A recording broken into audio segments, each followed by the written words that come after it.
வணக்கங்க பாலாஜி. கர்நாடகா கபினி அணையிலிருந்து வெளியேற்றப்பட்ட உபரி நீர் காவிரி ஆறு வழியாக 270 கிலோமீட்டர் தூரத்தை கடந்து தற்போது தமிழக எல்லைக்குள் வர தொடங்கி இருக்கிறது. கேரளா மாநிலம் வயநாடு மற்றும் காவிரி நீர்பிடிப்பு பகுதியில கனமழை வெளுத்து வாங்கி வருகிறது. இதனால கர்நாடக அணைகளான கபினி அணைக்கு நீர்வரத்து அதிகரித்துள்ளன. அணையின் மொத்த கொள்ளளவு 84 அடியில் உள்ள நிலையில் அணையின் நீர்மட்டம் முழுவதுமாக உயர்ந்ததால் உபரி நீர் வெளியேற்றப்பட்டு நேற்று வரை வினாடிக்கு 27 கன அடி உபரிநீர் வெளியேற்றப்பட்டது. குறிப்பாக கடந்த 1ஆம் தேதி அன்று 5000 முதல் 25,000 கன அடி வரை உபரிநீர் வெளியேற்றப்பட்டன.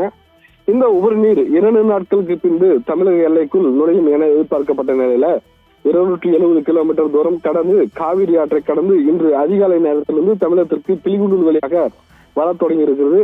குறிப்பாக தமிழக எல்லை பகுதியில் நேற்று வரை வினாடிக்கு 500 கன அடியாக இருந்த நிலையில தற்போது அதிகரித்து வினாடிக்கு 1000 கன அடியாக உயர்ந்து இருக்கிறது.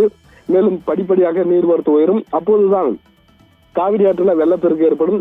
கபினி அணையில் இருந்து வெளியேற்றப்பட்ட உபரிநீரான 25,000 கன அடி தண்ணீர் முழுவதுமாக இன்று மாலை அல்லது இரவு நேரத்திற்குள் வரும் என எதிர்பார்க்கப்படுகிறது.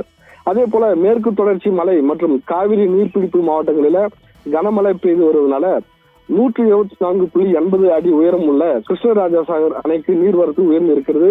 தொடர்ந்து மழை பெய்யும் பட்சத்தில் அடுத்த ஒரு வாரத்திற்குள் கிருஷ்ணராஜசாகர் அணையும் நிரம்புவதற்கான வாய்ப்பு உள்ளது. அப்படி முழு கொள்ளளவு எட்டும் பட்சத்துல காவிரி ஆறு முழுவதும் வெளியேற்றப்படும் தண்ணீர் தமிழகத்திற்கு கூடுதலாக வரும். அப்போது ஒகேனக்கல் காவிரி ஆறு முழுவதும் கடல் போல் காட்சியளிக்கும் என எதிர்பார்க்கப்படுகிறது. குறிப்பாக கடந்த 15 நாட்களுக்கு மேலாக ஒகேனக்கல் காவிரி ஆற்றில் தண்ணீர் இல்லாமல் வறண்ட நிலையில் ஆங்காங்கே வெறும் பாறைகளாவே காட்சியளித்த நிலையில கர்நாடகா கபினி அணையில் இருந்து வெளியேற்றப்பட்டுள்ள உபரிநீர் தமிழக எல்லை பகுதியான பிலிகுண்டூரில் வினாடிக்கு 1000 கன அடியாக நீர்வரத்து அதிகரித்துள்ளது.